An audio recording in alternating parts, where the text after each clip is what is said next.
जय हिंद आप सभी को। तो चलिए स्टार्ट करते हैं। आज के इस क्लास में एडिटोरिया का प्रैक्टिस सेट नंबर 5 देखेंगे, जो न्यू बिहार दरोगा का प्रैक्टिस सेट है। और ये जो प्रैक्टिस सेट है पूर्णतः जो है ना बिहार दरोगा पे क्या है आधारित है। और इसके पहले जो है ना 4 प्रैक्टिस सेट करवा चुके हैं। तो अगर पीछे का प्रैक्टिस सेट अगर नहीं देखें तो पीछे का जरूर देख लीजिएगा। और सारा का जो है ना PDF टेलीग्राम चैनल पे दिया हुआ है, तो सभी लोग टेलीग्राम चैनल ज्वाइन कर लीजिएगा। डिस्क्रिप्शन में जो है ना राहुल स्टडी ग्रुप के नाम से टेलीग्राम चैनल है, उसमें जो है लगभग 17,000 का मतलब उसमें मेंबर हैं, ठीक है। तो आप उसी को ज्वाइन कीजिएगा, उसमें आपका जो है लिंक दिया हुआ है, उसी को ज्वाइन कीजिएगा। आपको ज्वाइन करने के बाद आपको पता चलेगा ना किस तरह से उसमें जो है ना कंटेंट और क्लास दिया जाता है। तो सभी लोग राहुल स्टडी ग्रुप को जरूर ज्वाइन कर लीजिएगा, ठीक है, टेलीग्राम चैनल को। तो चलिए हम स्टार्ट करते हैं प्रैक्टिस सेट नंबर 5। आप लोग ध्यानपूर्वक पूरी क्लास को देखिएगा और अंत तक जो है ना क्लास को जरूर देखिएगा, तभी आपको जो है ना पूरी क्लास का आपको फ़ायदा होगा। ऐसे आधा अधूरा क्लास देखिएगा तब आपको जो है ना कोई फ़ायदा नहीं होगा, ठीक है। और सटीक आंसर के साथ देखेंगे। आप लोग कोशिश कीजिएगा कि आंसर जो है ना आप लोग दे पाएँ, ठीक है ना। आप लोग को सारा ऑप्शन दिखाया जाएगा और ध्यानपूर्वक अगर क्लास को देखते हैं तो आपका 100 में 100 क्वेश्चन जो है ना आपका कंप्लीट हो जाएगा, ठीक है, और अच्छे तरीके से होगा। तो देखिए प्रैक्टिस सेट नंबर कितना है, तो 5 है, ठीक है। तो पहला क्वेश्चन कह रहा है, देखिए पहला क्वेश्चन कह रहा है कि अमृत धरोहर योजना, यहाँ पे क्वेश्चन को ध्यानपूर्वक देखिएगा। कह रहा है कि पहला क्वेश्चन कह रहा है अमृत धरोहर योजना का जो संबंध है निम्न में से किससे है, बताइए। कह रहा है कि अमृत धरोहर योजना का जो संबंध है ना निम्न में से किससे है, बताइए क्या होगा। अमृत धरोहर योजना का जो संबंध है निम्न में से किससे है, तो क्या होगा। तो एक का राइट आंसर होगा ऑप्शन नंबर 1, आज भूमि से। किससे, आज भूमि से, ठीक है। नेक्स्ट आइए, कह रहा है कि किसी देश, कह रहा है किसी देश में जीवन स्तर प्रतिबिंब होता है, बताइए किससे। कह रहा है कि किसी देश में जीवन स्तर प्रतिबिंब होता है किससे, बताइए क्या होगा। तो 2 का राइट आंसर होगा ऑप्शन नंबर डी, प्रति व्यक्ति सकल घरेलू उत्पाद से होता है। क्या होता है, प्रति व्यक्ति सकल घरेलू उत्पाद से। नेक्स्ट है, कह रहा है किस समिति ने प्रतिस्पर्धा अधिनियम 2002 को जो है ना अधिनियमित करने का सुझाव दिया था, बताइए। यहाँ पे क्वेश्चन बहुत इंपॉर्टेंट है। कह रहा है कि किस समिति ने प्रतिस्पर्धा अधिनियम 2002 को अधिनियमित करने का जो है ना सुझाव दिया था, बताइए कौन सा समिति था। तो 3 का राइट आंसर होगा ऑप्शन नंबर जो है ना सी, राघवन समिति। क्या होगा, राघवन समिति, ठीक है। नेक्स्ट है, निम्न में से क्या भारत की राष्ट्रीय आय की गणना में जो है ना एक समस्या है, बताइए। कि निम्न में से क्या जो है ना भारत की राष्ट्रीय आय की गणना में क्या है, तो एक समस्या है, बताइए क्या होगा। तो 4 का राइट आंसर होगा ऑप्शन नंबर जो है ना डी, असंगठित क्षेत्र। क्या है, असंगठित जो है ना क्षेत्र होता है, ठीक है। नेक्स्ट आइए क्वेश्चन नंबर 5 पे आइए। कह रहा है कि निम्न में से कौन सा उपागम प्रोफेसर अमर सेन से क्या है संबंधित है, बताइए। कह रहा है निम्न में से कौन सा उपागम प्रोफेसर अमर सेन से संबंधित है, बताइए कौन सा उपागम होगा। तो 5 का राइट आंसर होगा ऑप्शन नंबर बी, सक्षमता उपागम। क्या होगा, सक्षमता उपागम, ठीक है। नेक्स्ट आइए, कह रहा है कि बिहार में चंपारण कृषि कानून जो है ना किस वर्ष पारित किया गया था, बताइए। यहाँ पे क्वेश्चन कह रहा है कि बिहार में चंपारण कृषि जो है ना कानून किस वर्ष पारित किया गया था। तो 6 का जो राइट आंसर होगा ऑप्शन नंबर बी, 1918 में जो है ना पारित किया गया था, ठीक है। नेक्स्ट आइए, लेकिन यहाँ पे इसको देखिएगा PDF में आंसर जो है 1917 है। तो कहीं कहीं जो है 1917 भी आंसर आता है, लेकिन आपको सटीक आंसर जो है ना यहाँ पे 1918 होगा, ठीक है। आगे देखिए, नेक्स्ट कह रहा है कि जून 1945 में आयोजित शिमला सम्मेलन में कांग्रेस प्रतिनिधि मंडल का नेतृत्व जो है ना किसने किया था, बताइए। क्वेश्चन कह रहा है कि जून 1945 में आयोजित शिमला सम्मेलन में कांग्रेस प्रतिनिधि मंडल का नेतृत्व जो है ना किसने किया था, बताइए क्या होगा। तो 7 का राइट आंसर होगा ऑप्शन नंबर जो है ना क्या होगा, तो सी होगा, अबुल कलाम आज़ाद ने किया था। कौन किया था, अबुल कलाम आज़ाद ने किया था, ठीक है, याद रखिएगा। नेक्स्ट क्वेश्चन पे ये कह रहा है कम्योटी प्रथा जो है ना किस क्षेत्र में सर्वाधिक क्या है प्रचलित थी, बताइए। यहाँ पे क्वेश्चन कह रहा है कम्योटी प्रथा किस क्षेत्र में सर्वाधिक प्रचलित थी, बताइए क्या होगा। तो 8 का राइट आंसर होगा ऑप्शन नंबर जो है ना सी, बिहार एवं उड़ीसा में प्रचलित था। कहाँ था, बिहार एवं उड़ीसा में। नेक्स्ट है, कह रहा है कि दक्षिण पूर्वी समुद्री तट पर अंग्रेजों ने अपनी पहली कोठी जो है ना कब स्थापित किया था, बताइए। यहाँ पे क्वेश्चन कह रहा है कि दक्षिणी पूर्वी समुद्र तट पर अंग्रेजों ने अपनी पहली कोठी जो है ना कब स्थापित किया था, बताइए। आप लोग के लिए आंसर देने के लिए जो है ना टाइम आपको दे रहे हैं 2 से 3 सेकेंड। अगर चाहते ना तो हम बस क्वेश्चन पढ़ते आंसर सबकी तरह जो है ना आपको करवा देते, लेकिन आप लोग क्वेश्चन को सोचिए कि हाँ कौन सा, मन में सोचिए कि कौन सा आंसर होगा। अगर कमेंट में नहीं दे सकते तो अपने आप में सोचना है, ठीक है ना। तो कह रहा है कि दक्षिण पूर्व समुद्र तट पर अंग्रेजों ने अपनी पहली कोठी जो है ना कब स्थापित किया था। तो नो का राइट आंसर होगा ऑप्शन नंबर जो है ना बी, 1611 में जो है ना स्थापित किया था। तो याद रखिएगा कि दक्षिणी पूर्वी भारत में अंग्रेजों द्वारा पहली कोठी जो है ना 1611 में मसूलीपट्टनम में स्थापित किया गया था। और मसूलीपट्टनम जो है ना गोलकुंडा का क्या एक प्रमुख बंदरगाह है। ठीक है, चलिए आगे देखिए, कह रहा है कि भारत पर आक्रमण करने वाला प्रथम तुर्की मुसलमान इनमें से कौन था। देखिए ये भी क्वेश्चन है, बहुत लोग बोलेंगे इसका आंसर जो है ना सुबुतगीन होगा, लेकिन कहीं कहीं आपको सुबुतगीन भी आंसर मिलेगा, लेकिन इसका सही उत्तर जो है ना क्या होगा, महमूद गजनवी हो। लेकिन महमूद गजनवी नहीं, यहाँ पे महमूद गजनवी भी बहुत लोग बोलेंगे आंसर होगा, लेकिन इसका सटीक आंसर ना सुबुतगीन ही होगा। आप आंसर ना यहाँ पे सी मारिए। कह रहा है कि भारत पर आक्रमण करने वाला पहला तुर्की मुसलमान पूछा है कि कौन था, तो सुबुतगीन था। और यहाँ पर अगर बात करें ना, यहाँ पे याद रखिएगा कि भारत पर आक्रमण करने वाला पहला जो है ना प्रथम मुसलमान बोलेगा तो कौन था, मोहम्मद, सॉरी यहाँ पे ना एक मिनट, यहाँ पे अगर पूछेगा ना कि भारत पर आक्रमण करने वाला प्रथम तुर्की मुसलमान कौन था तो सुबुतगीन हो जाएगा इसका आंसर। लेकिन यहाँ पे क्वेश्चन अगर पलट के पूछेगा कि भारत पर आक्रमण करने वाला प्रथम मुसलमान कौन था तो मोहम्मद बिन कासिम था। कौन था, मोहम्मद बिन कासिम था। ठीक है, लेकिन भारत पर आक्रमण करने वाला पहला तुर्क शासक बोलेगा तो कौन था, सुबुतगीन था। लेकिन बहुत जगह आंसर देखिएगा महमूद गजनवी आपको देगा। ठीक है, याद रखिएगा इसका सही उत्तर ना ऑप्शन नंबर सी ही सही उत्तर होगा। ठीक है, बाकी आप लोग देख लीजिएगा, जो आंसर आपका एग्जाम में पूछा ऐसा क्वेश्चन आएगा तो आप लोग सोच के जो है आंसर दीजिएगा। ठीक है, आप लोग को दोनों आंसर आपको बता दिए हैं। नेक्स्ट है, कह रहा है कि सर्वप्रथम राष्ट्रीय नियोजन समिति का गठन भारतीय राष्ट्रीय कांग्रेस के किस अधिवेशन में जो है ना किया गया था, बताइए। यहाँ पे क्वेश्चन कह रहा है कि सर्वप्रथम राष्ट्रीय नियोजन समिति का गठन भारतीय राष्ट्रीय कांग्रेस के किस अधिवेशन में किया गया था, बताइए क्या होगा। तो 11 का राइट आंसर होगा ऑप्शन नंबर डी, हरिपुरा अधिवेशन। क्या होगा, हरिपुरा अधिवेशन। ठीक है, याद रखिएगा। नेक्स्ट है, कह रहा है विजयनगर साम्राज्य के किस शासक ने सर्वप्रथम मुस्लिमों को अपनी सेना में जो है ना स्थान दिया था, बताइए। यहाँ पे क्वेश्चन कर रहा है कि विजयनगर साम्राज्य के किस शासक ने सर्वप्रथम मुस्लिमों की अपनी सेना में जो है ना स्थान दिया था, क्या होगा। तो 12 का राइट आंसर होगा ऑप्शन नंबर जो है ना बी, देवराय द्वितीय। क्या होगा, देवराय द्वितीय। नेक्स्ट है, ऋग्वेद में कितनी बार जो है ना गंगा नदी का जो है ना उल्लेख किया गया, बताइए। ऋग्वेद में कितनी बार गंगा नदी का उल्लेख किया गया है, बताइए क्या होगा। तो 13 का राइट आंसर होगा ऑप्शन नंबर एक बार जो है ना ऋग्वेद में गंगा नदी का उल्लेख किया गया है। तो याद रखिए ना कि ऋग्वेद का उल्लेख जो है ना 10वें मंडल में गंगा नदी का जो है ना एक बार उल्लेख किया गया है। ठीक है, अगर यमुना नदी का बात करें तो 3 बार उल्लेख किया गया है, जबकि सरस्वती नदी को जो है ना सबसे पवित्र माना गया है। और इनका जो सरस्वती नदी है ना सभी पवित्र माना गया है। और इसमें सिंधु नदी का सर्वाधिक बार क्या है, उल्लेख है। ठीक है, सिंधु नदी का बोलेगा सर्वाधिक बार उल्लेख है, और ऋग्वेद में गंगा नदी का बोलेगा तो एक बार उल्लेख है, यमुना का बोलेगा तो 3 बार उल्लेख है। ठीक है, याद रखिएगा। और सबसे पवित्र नदी बोलेगा तो सरस्वती नदी को माना गया है। ठीक है, आगे देखिए, आगे कह रहा है निम्न विद्रोहों का कालक्रम के अनुसार कौन सा विकल्प जो है ना सही व्यवस्थित है, बताइए। यहाँ पे कह रहा है कि निम्न विद्रोहों का कालक्रम के अनुसार कौन सा विकल्प सही व्यवस्थित है। तो देखिए, अगर नील विद्रोह का बात करें तो जो है ना नील विद्रोह का कब हुआ था, नील विद्रोह जो हुआ था ना ये कब हुआ था, नील विद्रोह हुआ था कब। देखिए पहला ऑप्शन से छाट रहे हैं, नील विद्रोह हुआ था 1859 से जो है ना 1859 से 1860 के बीच हुआ था। ठीक है, और सनासी विद्रोह का बात करें कब हुआ था, तो सनासी विद्रोह हुआ था 1763 से जो है ना ये हुआ था 1800 के बीच हुआ था। ठीक है, और पवना विद्रोह का बात करें तो कब हुआ था, ये 1873 से जो है ना 1873 से 1876 के बीच हुआ था। ठीक है, तब सजाइए कौन सा होगा। तो इसका जो सही उत्तर होगा ना, पहले क्या हो जाएगा, पहले हो जाएगा सन्यासी विद्रोह, पहले क्या होगा, सन्यासी विद्रोह हो जाएगा, फिर क्या होगा, तो नील विद्रोह हो जाएगा। ठीक है ना, तो पहले सन्यासी विद्रोह, तो पहले इसका आंसर क्या होगा, ऑप्शन नंबर बी होगा, सन्यासी विद्रोह, फिर नील विद्रोह, फिर क्या होगा, पवना विद्रोह। ठीक है, इसका सही उत्तर होगा ऑप्शन नंबर बी। ठीक है, चलिए आगे देखिए। नेक्स्ट कह रहा है कि राजा महेंद्र प्रताप ने किस वर्ष मतलब काबुल अफगानिस्तान में भारत की प्रथम सरकार का जो है ना गठन किया था, बताइए क्या होगा। तो 15 का राइट आंसर होगा ऑप्शन नंबर सी, 1915 में किया था। नेक्स्ट है कह रहा है कि साधारण ब्रह्म समाज की स्थापना निम्न में से जो है ना किसके द्वारा किया गया था, बताइए।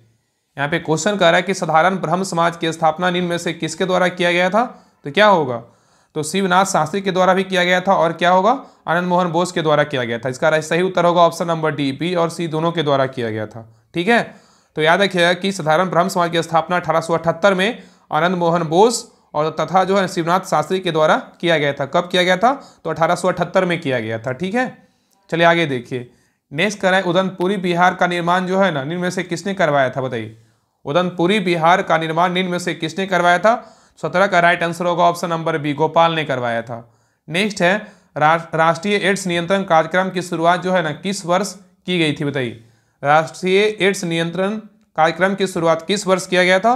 तो 18 का राइट आंसर होगा ऑप्शन नंबर जो है ना ए 1992 में किया गया था। ठीक है, नेक्स्ट आइए, कह रहा है कि BARC में स्थापित साइरस तापीय रिएक्टर किस देश के सहयोग से जो है ना स्थापित किया गया था? बताइए।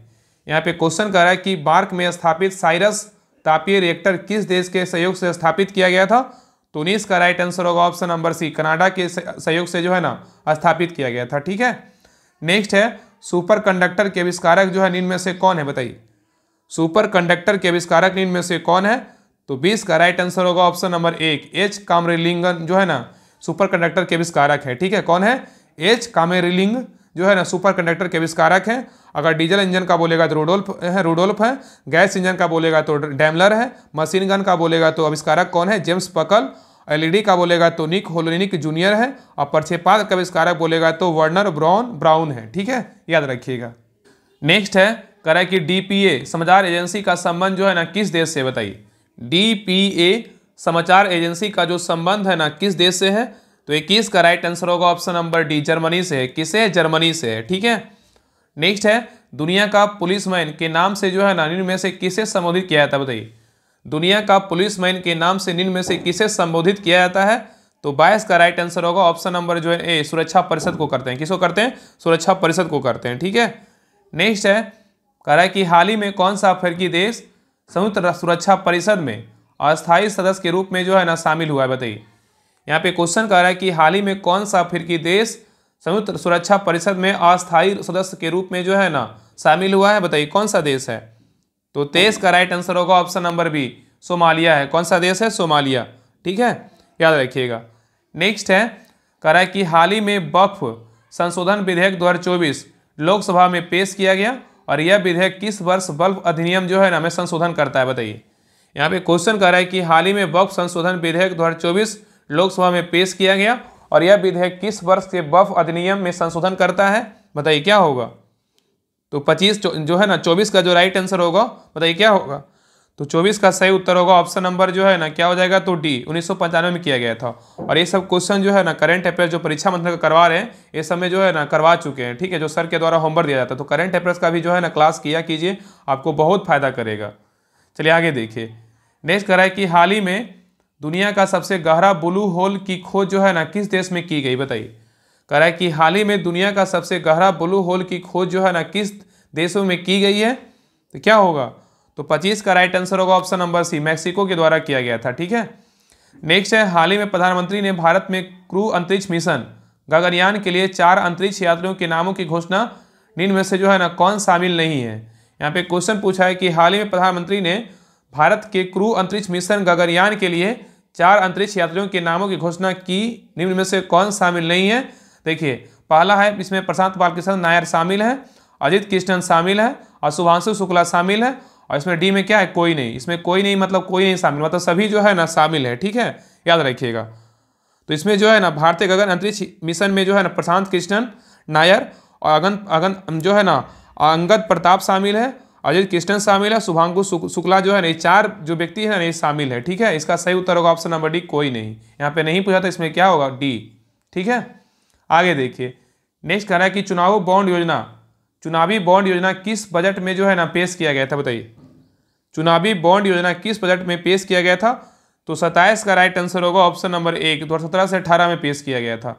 नेक्स्ट है, हाल ही में नई दिल्ली में आयोजित विश्व धरोहर समिति के 46वें सत्र में किस राज्य के चराइदेव मोइदम को यूनेस्को के सांस्कृतिक धरोहर स्थल की सूची में जो है ना शामिल करने का निर्णय लिया गया? बताइए क्या होगा? तो 28 का राइट आंसर होगा ऑप्शन नंबर 1, असम। क्या होगा? असम। नेक्स्ट है, कहा कि प्रधानमंत्री नरेंद्र मोदी ने भारत की सबसे लंबी और सबसे बड़ी सुरंग का उद्घाटन जो है ना किया है, उसका नाम क्या है? बताइए। यहाँ पे क्वेश्चन कर रहा है कि प्रधानमंत्री नरेंद्र मोदी ने भारत की सबसे लंबी और सबसे बड़ी सुरंग मतलब बड़ी शहरी सुरंग का उद्घाटन किया है, इसका नाम जो है ना क्या है? बताइए। तो 29 का राइट आंसर होगा option number 1, Thane Borivali twin tunnel. क्या होगा? Thane Borivali twin tunnel. ठीक है, और याद रखिएगा कि भारत की सबसे लंबी शहरी सुरंग बोलेगा तो ठाणे बोरीवली सुरंग है। ठीक है, और यह बोरीवली और ठाणे को जोड़ेगी, और इस सुरंग की लंबाई पूछेगा जो है ना कितना है, तो इस सुरंग की लंबाई बोलेगा तो 11.8 किलोमीटर है। ठीक है, चलिए आगे देखिए। नेक्स्ट करा है कि हाल ही में मर्सर द्वारा जारी cost of living city ranking 2024 में भारत का कौन सा शहर जो है ना भारत का सबसे महंगा शहर है, बताइए। यहाँ पे क्वेश्चन कर रहा है कि हाल ही में मर्सर द्वारा जारी cost of living city ranking 2024 में भारत का कौन सा शहर भारत का सबसे महंगा शहर है, तो क्या होगा, सबको पता है क्या होगा, ऑप्शन नंबर सी मुंबई है। कौन सा है, मुंबई। ठीक है। नेक्स्ट है कह रहा है कि वर्तमान में जो है ना राज्यसभा में सदन के नेता कौन थे, बताइए कौन है। वर्तमान में राज्यसभा में सदन के नेता कौन है, बताइए क्या होगा। तो 31 का राइट आंसर होगा option number C, JP Nadda है। कौन है, जेपी नड्डा। ठीक है। नेक्स्ट है हाल ही में हुए चुनाव में कौन ईरान के नए राष्ट्रपति के रूप में जो है निर्वाचित हुए, बताइए। कह रहा है कि हाल ही में हुए चुनाव में कौन ईरान के नए राष्ट्रपति के रूप में निर्वाचित हुए हैं। तो 32 का राइट आंसर होगा ऑप्शन नंबर 1, मसूद पेजिशकियान जो है ना, मतलब ये चुने गए हैं। ठीक है। नेक्स्ट है आर्थिक सर्वेक्षण 2023-24 के अनुसार भारत की जीडीपी में कितने प्रतिशत की वृद्धि हुई थी, बताइए। कह रहा है कि आर्थिक सर्वेक्षण 2023-24 के अनुसार भारत की जीडीपी में कितने प्रतिशत की वृद्धि हुई थी, बताइए क्या होगा। तो 33 का राइट आंसर होगा ऑप्शन नंबर बी, 8.2% का। ठीक है। नेक्स्ट है भारत ने नए विदेश सचिव के रूप में जो है ना किसे नियुक्त किया गया, बताइए। भारत ने नए विदेश सचिव के रूप में किसे नियुक्त किया गया है, मतलब नियुक्त किया है, बताइए क्या होगा। तो 34 का राइट आंसर होगा ऑप्शन नंबर 1, विक्रम मिश्री को नियुक्त किया गया है। ठीक है। नेक्स्ट कह रहा है कि बिहार के कितनी महिलाओं को पद्म पुरस्कार 2025 से सम्मानित किया जाएगा, बताइए। कह रहा है बिहार के कितनी महिलाओं को पद्म पुरस्कार 2025 से सम्मानित किया जाएगा, बताइए क्या होगा। तो 35 का राइट आंसर होगा ऑप्शन नंबर जो है ना ए, 2 महिलाओं को पद्म पुरस्कार से सम्मानित किया जाएगा। ठीक है, याद रखिएगा। एक जो है ना जो स्वर्गीय शारदा सिन्हा को किया जाएगा और एक सुजनी कला में निपुला निर्मल देवी को जो है ना प्रदान किया जाएगा। ठीक है, याद रखिएगा। नेक्स्ट है प्रधानमंत्री नरेंद्र मोदी को किस देश के सर्वोच्च सम्मान Order of Saint Andrew the Apostle से सम्मानित किया गया, बताइए। यहाँ पे क्वेश्चन कर रहा है कि प्रधानमंत्री श्री नरेंद्र मोदी को किस देश के सर्वोच्च सम्मान Order of Saint Andrew the Apostle से सम्मानित किया गया है, बताइए क्या होगा। तो 36 का राइट आंसर होगा ऑप्शन नंबर डी, रूस के द्वारा। किसके द्वारा, रूस के द्वारा। नेक्स्ट है रिम्पेक्स 2024 का आयोजन जो है ना किस देश में किया जा रहा है, बताइए। रिम्पेक्स 2024 का आयोजन किस देश में किया जा रहा है। तो 37 का राइट आंसर होगा ऑप्शन नंबर जो है ना सी, संयुक्त राज्य अमेरिका में किया जा रहा है। ठीक है, याद रखिएगा। ठीक है। नेक्स्ट है कह रहा है कि भारतीय क्रिकेट टीम के मुख्य कोच के रूप में जो है ना किसे नियुक्त किया गया है, बताइए। भारतीय क्रिकेट टीम के मुख्य कोच के रूप में किसे नियुक्त किया गया है। तो 38 का राइट आंसर होगा ऑप्शन नंबर डी, गौतम गंभीर को जो है नियुक्त किया गया है। ठीक है, आगे देखिए। नेक्स्ट है पेरिस ओलंपिक 2024 में भारत का पहला जो है ना पदक किसने जीता, बताइए। पेरिस ओलंपिक 2024 में भारत का पहला पदक किसने जीता। तो 39 का राइट आंसर होगा option number B, Manu Bhaker ने जीता। नेक्स्ट है माउंट किलिमंजारो पर भारतीय राष्ट्रीय ध्वज फहराने वाले एशिया के सबसे युवा पर्वतारोही कौन बने, बताइए। कह रहा है कि माउंट किलिमंजारो पर भारतीय राष्ट्रीय ध्वज फहराने वाले एशिया के सबसे युवा पर्वतारोही कौन बने हैं, बताइए क्या होगा। तो 40 का राइट आंसर होगा ऑप्शन नंबर जो है ना क्या हो जाएगा, तो ए, तेगवीर सिंह को किया गया। किसको, तेगवीर सिंह। ठीक है, याद रखिएगा। नेक्स्ट है आगामी महिला एशियाई चैंपियंस ट्रॉफी 2024 का आयोजन भारत के जो है ना किस राज्य में होगा, बताइए। यहाँ पे क्वेश्चन कर रहा है कि आगामी महिला एशियाई चैंपियंस ट्रॉफी 2024 का आयोजन भारत के किस राज्य में होगा। तो अपना जो है ना बिहार में होगा। कहाँ, अपना बिहार के राजगीर शहर में होगा। ठीक है, याद रखिएगा। नेक्स्ट है हाल ही में रेलवे बोर्ड का अध्यक्ष जो है ना किसे नियुक्त किया गया, बताइए। हाल ही में रेलवे बोर्ड का अध्यक्ष किसे नियुक्त किया गया है। तो 42 का राइट आंसर होगा option number D, Satish Kumar को नियुक्त किया गया है। नेक्स्ट आइए करा है किसी कार्य को करने का संकल्प करना मुहावरे का सही अर्थ क्या है, बताइए।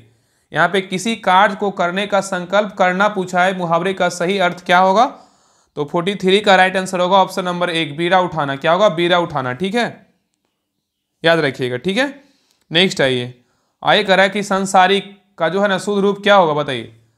संसारिक का शुद्ध रूप क्या होगा। तो 44 का राइट आंसर होगा ऑप्शन नंबर 1, संसारिक होगा। क्या होगा, संसारिक। ठीक है। नेक्स्ट है निरोग का सही निरोग का संधि विच्छेद जो है ना क्या होगा, बताइए।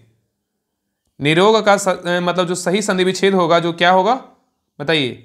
तो 45 का राइट आंसर होगा ऑप्शन नंबर बी, निह जो रोग क्या होगा, निरोग होगा। ठीक है। नेक्स्ट है वर्णों का सार्थक समूह जो है ना क्या कहलाता है, बताइए। वर्णों का सार्थक समूह क्या कहलाता है। तो 46 का राइट आंसर होगा ऑप्शन नंबर 1, शब्द कहलाता है। क्या कहलाता है, शब्द कहलाता है। नहीं देखिए यहाँ से इंग्लिश का क्वेश्चन है, कह रहा है डायरेक्शन जो है ना 47 से 48 तक दिया हुआ है। Select the appropriate alternative which is the best substitute of the given sentences. यहाँ पे दिया हुआ honesty and uprightness of character, बताइए क्या होगा। तो 47 का राइट आंसर क्या होगा, ऑप्शन नंबर ए इंटीग्रिटी होगा। क्या होगा, इंटीग्रिटी। नेक्स्ट है the murder of one's mother, बताइए क्या होगा, the murder of one's mother, बताइए।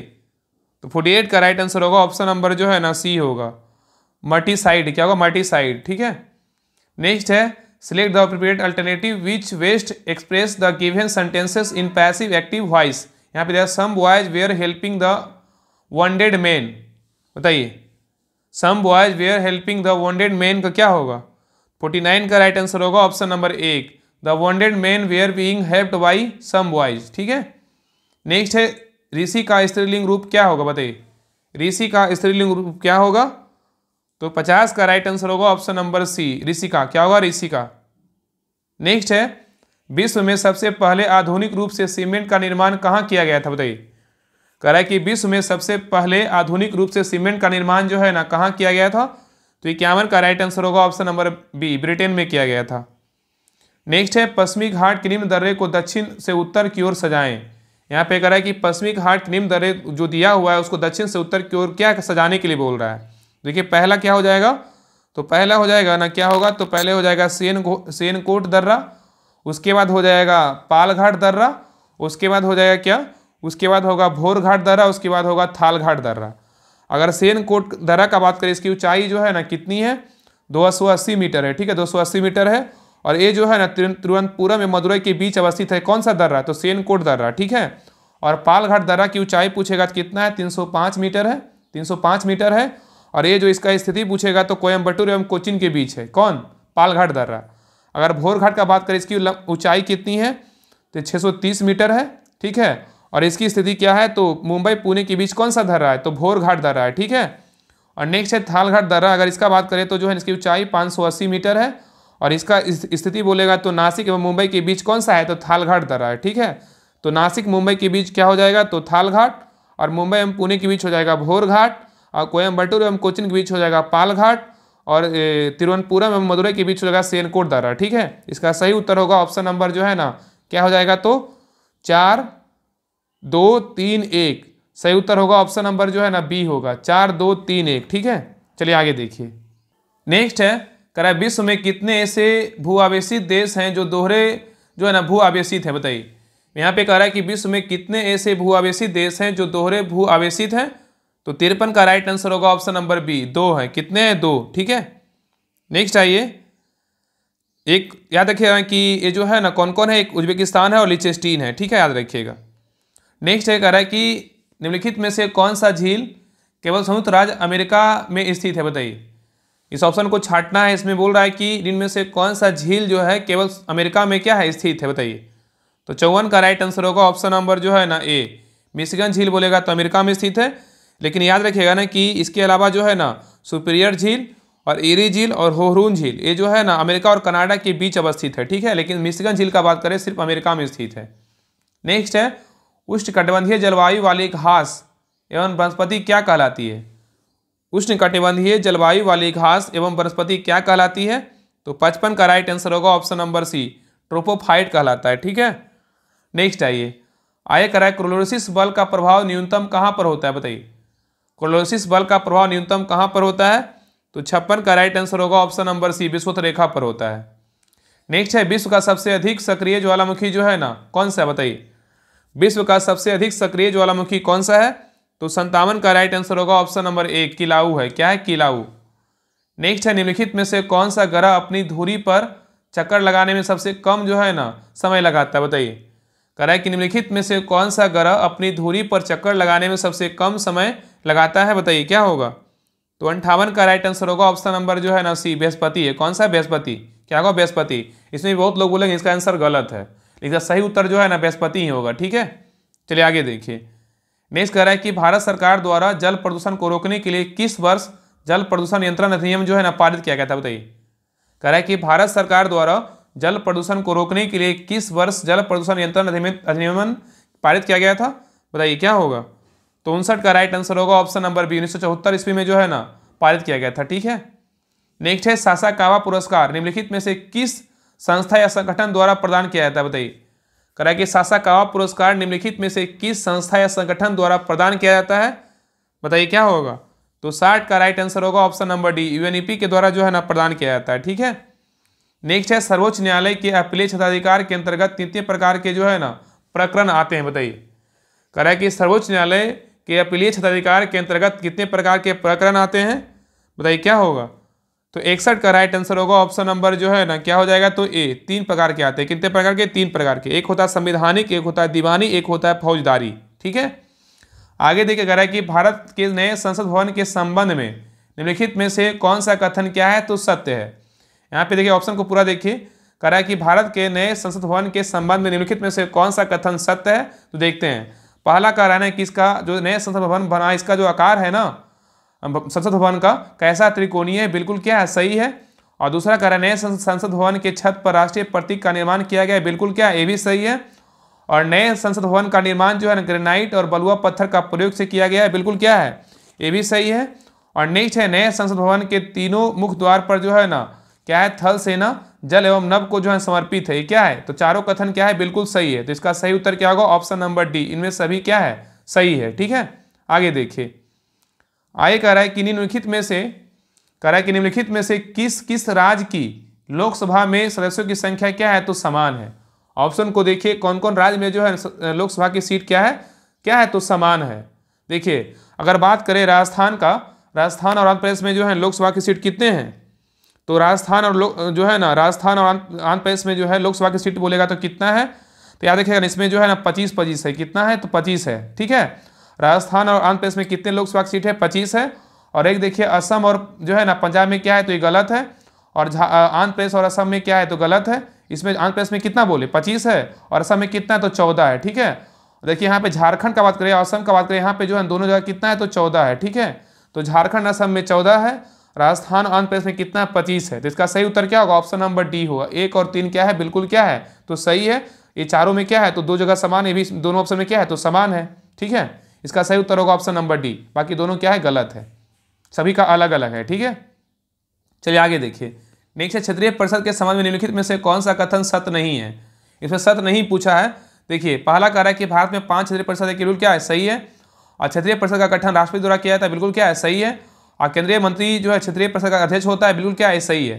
तीनों कथन क्या है, बिल्कुल सही है, इसमें से कोई नहीं क्या है, मतलब सभी क्या कथन क्या है, सही है। ठीक है, और याद रखिएगा कि उत्तर क्षेत्रीय परिषद का मुख्यालय बोलेगा तो नई दिल्ली है, और दक्षिण क्षेत्रीय परिषद का मुख्यालय बोलेगा तो चेन्नई है, और पूर्वी क्षेत्रीय परिषद का मुख्यालय बोलेगा कोलकाता है, और पश्चिमी क्षेत्रीय परिषद का मुख्यालय बोलेगा तो मुंबई है, और मध्यवर्ती क्षेत्रीय परिषद का मुख्यालय बोलेगा इलाहाबाद है। ठीक है, ये सभी पॉइंट याद रखिएगा।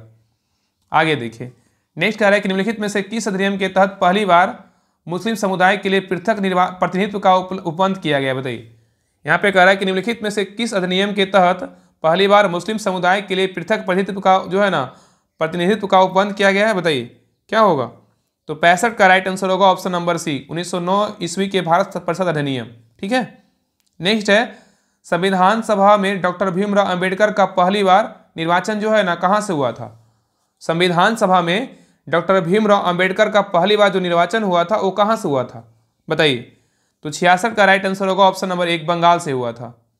नेक्स्ट है कह रहा है कि भारतीय संविधान की प्रस्तावना की भाषा को किस देश के संविधान से लिया गया, बताइए। यहाँ पे क्वेश्चन कर रहा है कि भारतीय संविधान की प्रस्तावना की भाषा को किस देश के संविधान से लिया गया है, ये कहाँ से लिया गया है, तो ऑस्ट्रेलिया के संविधान से लिया गया है। नेक्स्ट है 12वीं अनुसूची में शहरी क्षेत्र के स्थानीय स्वशासन संस्थाओं को कार्य करने के लिए कितने विषय जो है ना प्रदान किए गए हैं, बताइए। कह रहा है कि 12वीं अनुसूची में शहरी क्षेत्र की स्थानीय स्वशासन संस्थाओं को कार्य करने के लिए कितने विषय प्रदान किए गए हैं, बताइए क्या होगा। तो 68 का राइट आंसर होगा ऑप्शन नंबर 1, 18। कितने, 18। ठीक है, नेक्स्ट है भारतीय संविधान के किस अनुच्छेद के अंतर्गत धार्मिक संस्थाओं के संचालन की स्वतंत्रता प्रदान की गई, बताइए। यहाँ पे क्वेश्चन कर रहा है कि भारतीय संविधान के किस अनुच्छेद के अंतर्गत धार्मिक संस्थाओं के संचालन की स्वतंत्रता प्रदान की गई है, बताइए किस अनुच्छेद के तहत किया गया, बताइए। तो 69 का राइट आंसर होगा ऑप्शन नंबर जो है ना बी, अनुच्छेद 26 के तहत। नेक्स्ट है कह रहा निम्नलिखित में से किसकी नियुक्ति भारत के राष्ट्रपति करता है, बताइए। कह रहा निम्नलिखित में से किसकी नियुक्ति भारत का राष्ट्रपति करता है। देखिए पहला कह रहा है कि भारत का महान्यायवादी की नियुक्ति राष्ट्रपति करते हैं, बिल्कुल सही है। और नियंत्रक एवं महालेखा परीक्षक की नियुक्ति राष्ट्रपति करते हैं और एक राज्य का राज्यपाल की नियुक्ति भी राष्ट्रपति करते हैं। ठीक है, इसका सही उत्तर क्या होगा? Option number D. इनमें सभी का जो है ना नियुक्ति राष्ट्रपति के द्वारा जो है ना किया जाता है। ठीक है, आगे देखिए नेक्स्ट है 1 पिकोग्राम बराबर कितना ग्राम होता है? बताइए 1 पिकोग्राम बराबर कितना ग्राम होता है? तो क्या होगा? तो 71 का राइट आंसर होगा ऑप्शन नंबर बी, 10⁻⁻12 ग्राम होता है। ठीक है, 1 पिकोग्राम बराबर 10⁻⁻12 ग्राम होता है। 1 मिलीग्राम का बात करें कितना होता है? 10⁻³ ग्राम होता है। और 1 माइक्रोग्राम बराबर कितना? 10⁻6 ग्राम होता है। और 1 नैनोग्राम बराबर 10⁻9 ग्राम होता है। और 1 फेम्टोग्राम बराबर 10⁻15 ग्राम होता है। ये सभी पॉइंट याद रखिएगा। ठीक है, नेक्स्ट क्वेश्चन पे आइए। नेक्स्ट है करा किसी विलयन की लवणता का मापन करने वाला उपकरण जो है ना क्या कहलाता है? बताइए किसी विलयन की लवणता का मापन करने वाला उपकरण जो है ना क्या कहलाता है? तो 72 का राइट आंसर होगा ऑप्शन नंबर 1, सेलिनोमीटर कहलाता है। ठीक है, नेक्स्ट है पेंडुलम घड़ी निम्नलिखित में से किस ऋतु में तीव्र गति से चल सकती है? बताइए करा पेंडुलम घड़ी निम्नलिखित में से किस ऋतु से तीव्र गति से चल सकती है? तो 73 का राइट आंसर होगा ऑप्शन नंबर जो है ना शीतकाल। क्या होगा? शीतकाल।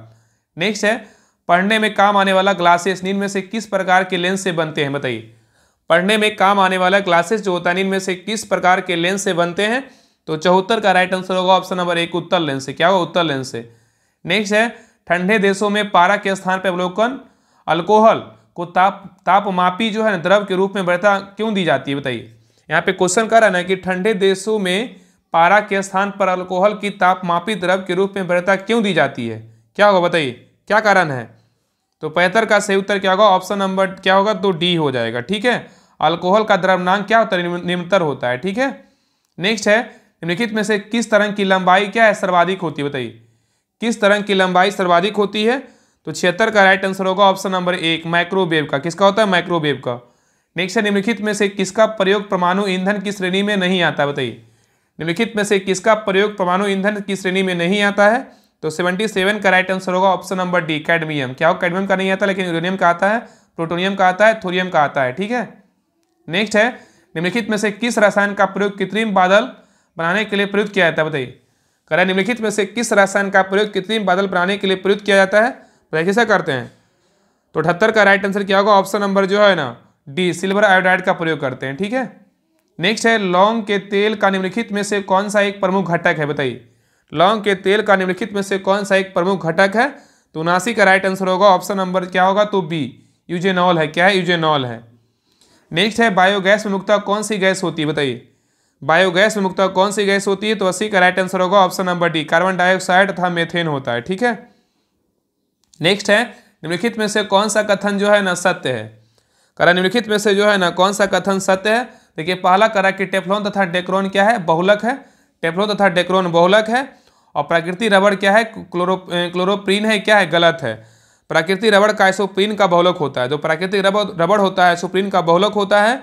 और नेक्स्ट है नियोप्रीन संश्लेषित रबड़ होता है। क्या है? 1 और 3 क्या है? बिल्कुल सही है। इसका सही उत्तर होगा ऑप्शन नंबर बी, 1 और 3 क्या है? सही है। नेक्स्ट है विरंजक चूर्ण के संबंध में निम्नलिखित में से कौन सा कथन जो है ना असत्य है? विरंजक चूर्ण के संबंध में जो है ना कौन सा कथन क्या है? असत्य है। देखिए पहला कह रहा है ना कि विरंजक चूर्ण जल में अधिक विलेय होता है। क्या है? गलत। यही कथन क्या है? गलत है। इसका सही उत्तर क्या होगा? ऑप्शन नंबर 1 होगा। इसमें सही क्या है? तो यह जो है विरंजक चूर्ण क्या होता है? एक ऑक्सीकारक है। बिल्कुल सही है। और यह विरंजक चूर्ण जो होता है यह हल्के पीले रंग का चूर्ण होता है। बिल्कुल सही है। और विरंजक चूर्ण में जो है यह तनु अम्ल की प्रतिक्रिया से क्या क्लोरीन निष्कासित करता है। क्या है? ये भी कथन सही है। तो बी सी डी सही है, लेकिन ये क्या है? गलत है। नेक्स्ट है वनस्पति तेलों के हाइड्रोजनीकरण में निम्नलिखित में से किस उत्प्रेरक का उपयोग किया जाता है? बताइए वनस्पति तेलों के हाइड्रोजनीकरण में निम्नलिखित में से किस उत्प्रेरक का उपयोग किया जाता है? तो 83 का राइट आंसर होगा ऑप्शन नंबर 1, निकेल का प्रयोग करते हैं। ठीक है, नेक्स्ट है निम्नलिखित में से कौन सा कैल्शियम का अयस्क है? बताइए कौन सा जो है ना कैल्शियम का अयस्क है? देखिए पहला क्या है? कैल्साइड जो है ना ये कैल्शियम का ही अयस्क है। और फॉस्फोराइड कैल्शियम का ही अयस्क है। और फ्लोरोस्पार जो है ना ये कैल्शियम का ही अयस्क है। ठीक है, इसका राइट आंसर होगा ऑप्शन नंबर डी। इनमें सभी क्या है? तो कैल्शियम का ही अयस्क है। ठीक है, कैल्साइड, फॉस्फोराइड और फ्लोरोस्पार। ठीक है, नेक्स्ट आइए आय करा अल्फा कण के 2 धन आवेश होते हैं। इसका द्रव्यमान लगभग जो है ना किसके बराबर होता है? बताइए अल्फा कण के 2 धन आवेश होते हैं। इसका द्रव्यमान लगभग किसके बराबर होता है? बताइए क्या होगा? तो 85 का राइट आंसर होगा ऑप्शन नंबर बी, हीलियम के एक परमाणु नाभिक के क्या होता है? बराबर होता है। ठीक है, नेक्स्ट है निम्नलिखित पदार्थों में कौन सा पदार्थ खाने की वस्तुओं के परिरक्षण में प्रयोग किया जाता है? बताइए कह रहे निम्नलिखित पदार्थों में कौन सा पदार्थ खाने की वस्तुओं के परिरक्षण में प्रयोग किया जाता है? तो 86 का राइट आंसर होगा option number D, sodium benzoate का। किसका करते हैं? सोडियम बेंजोएट का। नेक्स्ट है अपमार्जक क्या है बताइए? अपमार्जक जो है ना क्या है बताइए? तो 87 का राइट आंसर होगा ऑप्शन नंबर बी, शोधन अभिकर्ता है। क्या है? शोधन अभिकर्ता है। नेक्स्ट है निम्नलिखित में से कौन सा सही सुमेलित इसमें नहीं है बताइए? इसमें कौन सा जो है ना गलत है? कह रहा है कि कौन सा इसमें क्या है तो गलत है, बताइए कौन गलत है? तो पहला कह रहा है उपभोक्ता। उपभोक्ता क्या है? परोपजीवी होते हैं, बिल्कुल सही है। उपभोक्ता क्या है? परोपजीवी, बिल्कुल सही है, ठीक है। और नेक्स्ट है उत्पादक क्या है? तो स्वजीवी, बिल्कुल सही है। और नेक्स्ट है गौण उपभोक्ता क्या है? तो जो है ना त्रिभक्षणी है, क्या है? गलत है। जो त्रिभक्षणी होता है ना, क्या होता है? त्रिभक्षणी गौण उपभोक्ता ना होकर जो है ना प्राथमिक उपभोक्ता होता है, ठीक है। और ये क्या होता है? शाकाहारी होता है। ये क्या है? गलत है, ठीक है। सी नंबर क्या है? गलत है। अभिबंधक क्या होता है? मृतपोजीवी होता है। ये क्या है? सही है। तो ए, बी और डी सही, लेकिन सी क्या है? गलत है। यहाँ पे क्या होगा? प्राथमिक उपभोक्ता होता है, ठीक है। नेक्स्ट है ये कह रहा है कि हाइड्रोफोबिया निम्नलिखित में से किसके द्वारा होता है बताइए? हाइड्रोफोबिया निम्नलिखित में से किसके द्वारा होता है बताइए? क्या हुआ? तो 89 का राइट आंसर होगा ऑप्शन नंबर क्या होगा? तो बी, विषाणु के द्वारा होता है, ठीक है। तो पानी से डरने की प्रक्रिया को जो है ना हाइड्रोफोबिया कहते हैं। और इस रोगी से ग्रसित रोगी जो है ना पानी के समान प्रयोग से क्या होते हैं? मतलब नहीं, मतलब जो है ना, मतलब नहीं डरते हैं, ठीक है। लेकिन नदी, झील, समुद्र के पास जाने से, तैरने से क्या घबराते हैं, ठीक है, याद रखिएगा। हाइड्रोफोबिया जो है रेबीज का नाम होता है। और रेबीज का विषाणु केंद्रीय नाड़ी यंत्र को क्या करता है? प्रभावित करता है, ठीक है, प्रभावित करता है। नेक्स्ट है निम्नलिखित में से कौन सा पादप उत्पाद है बताइए? करें निम्नलिखित में से कौन सा पादप उत्पाद है? तो 90 का जो है ना क्या, इसमें पादप उत्पाद पूछा है ना, तो क्या है? कपूर पादप उत्पाद है, कासनी चिकोरी पादप उत्पाद है, और वनीला क्या है? पादप उत्पाद। इसमें सभी उत्तर क्या होगा? ऑप्शन नंबर डी में सभी है, ठीक है। नेक्स्ट है पौधों में असूत्री विभाजन के अध्ययन के लिए सबसे उपयुक्त भाग क्या है बताइए? पौधों में असूत्री विभाजन के लिए अध्ययन के लिए सबसे उपयुक्त जो है ना भाग क्या है बताइए? क्या होगा? 91 का राइट आंसर होगा ऑप्शन नंबर जो है ना डी, परागकोश है। क्या है? परागकोश है। नेक्स्ट है निम्नलिखित में से कौन सा तत्व पौधे के विकास के लिए क्या आवश्यक नहीं है बताइए? करें निम्नलिखित में से कौन सा तत्व पौधे के विकास के लिए आवश्यक नहीं है बताइए? कौन सा जो है ना पौधे के विकास के लिए क्या आवश्यक नहीं है बताइए? क्या नहीं है? तो सोडियम नहीं है। क्या है? सोडियम नहीं है, लेकिन मैग्नीशियम है, कैल्शियम है, पोटेशियम है। नेक्स्ट है अग्नाशय को पाचक रस के उत्पादन के लिए उत्तेजित करने वाला हार्मोन जो है निम्नलिखित में से कौन सा है बताइए? अग्नाशय को पाचक रस के उत्पादन के लिए उत्तेजित करने वाला हार्मोन निम्नलिखित में से कौन सा है? तो 93 का राइट आंसर होगा ऑप्शन नंबर क्या होगा? बी, सिक्रेटीन है। क्या है? सिक्रेटीन। नेक्स्ट है जैसे जैसे मनुष्य वृद्ध होते हैं समानता उसके रक्त दाब पर क्या प्रभाव पड़ता है बताइए? कह रहा है कि जैसे जैसे मनुष्य वृद्ध होते हैं तो समानता उसके रक्त दाब पर क्या प्रभाव पड़ता है बताइए? तो 94 का राइट आंसर होगा ऑप्शन नंबर एक, बढ़ जाता है। क्या होता है? बढ़ जाता है। नेक्स्ट है मानव शरीर में ऊतकों का निर्माण निम्नलिखित में से किससे होता है बताइए? मानव शरीर में ऊतकों का निर्माण निम्नलिखित में से किससे होता है? तो 95 का राइट आंसर होगा ऑप्शन नंबर डी, प्रोटीन से होता है, ठीक है। अब यहाँ देखिए मैथ का क्वेश्चन है, मैथ का क्वेश्चन आप लोग बना लीजिएगा। आंसर, इसका आंसर जो है ना बता दे रहे हैं, और इसका सोल्यूशन पीडीएफ जब डाल देंगे टेलीग्राम चैनल पे तो आप लोग जो है ना वहाँ से हेल्प लेकर के आप बना सकते हैं। बाकी सारा डिटेल जो है ना पढ़ लीजिएगा, ठीक है। तो 96 का जो राइट आंसर होगा ऑप्शन नंबर जो है ना क्या होगा? तो 96 का ऑप्शन नंबर जो है ना ए होगा। आगे देखिए 97 का जो राइट आंसर होगा 97 का क्या होगा? ऑप्शन नंबर जो है ना डी होगा, ठीक है। और 98 का जो राइट आंसर होगा ऑप्शन नंबर क्या होगा? तो बी होगा। और 99 का जो राइट आंसर होगा ऑप्शन नंबर जो है ना क्या होगा? तो सी होगा। ये जो आपका 5 जो है ना बिहार दरोगा पीटी एग्जाम में आपका 5 जो है मैथ का क्वेश्चन आता है, इसलिए जो है ना आपका प्रैक्टिस सेट में जो 5 मैथ दिया रहता है, ठीक है। आगे देखिए लास्ट क्वेश्चन नंबर 100 का देखिए उत्तर क्या होगा? तो इसका सही उत्तर होगा ऑप्शन नंबर 1 होगा, ठीक है। तो ए रहा प्रैक्टिस सेट नंबर 5 रहा, प्रैक्टिस सेट नंबर 5 कमिट हो गया। अगले क्लास में जो है ना प्रैक्टिस सेट नंबर 6 कमिट करेंगे। बाकी ड्रीम डोज का भी प्रैक्टिस सेट आपका जो है ना प्रैक्टिस सेट नंबर 4 अपलोड कर दिया जाएगा, ठीक है। तो क्लास कैसा लगा आप लोग जो है ना कमेंट सेक्शन में जरूर बताइएगा। और क्लास को जो है लाइक शेयर सब्सक्राइब जरूर कीजिएगा। और सभी लोग ना पीडीएफ के लिए आप सभी लोग टेलीग्राम चैनल ज्वाइन कर लीजिएगा। वहाँ पे आपको जो है ना आपको प्रॉपर्ली तरीके से पीडीएफ को मिल जाएगा। बाकी सारा जो है ना क्लास का प्रीवियस क्वेश्चन सारा उसमें अपडेट किया जाता है। आप एक बार ज्वाइन करके देखिए, आपको लगेगा ना कि जितने भी टेलीग्राम चैनल है आपको उससे आपको अलग दिखेगा। तो सभी लोग जरूर ज्वाइन कीजिएगा और क्लास को जो है लाइक जरूर कीजिएगा। और चैनल पर नए हैं चैनल को सब्सक्राइब जरूर कर लीजिएगा, ठीक है। तो मिलते हैं नेक्स्ट क्लास में, तब तक के लिए जय हिंद जय भारत।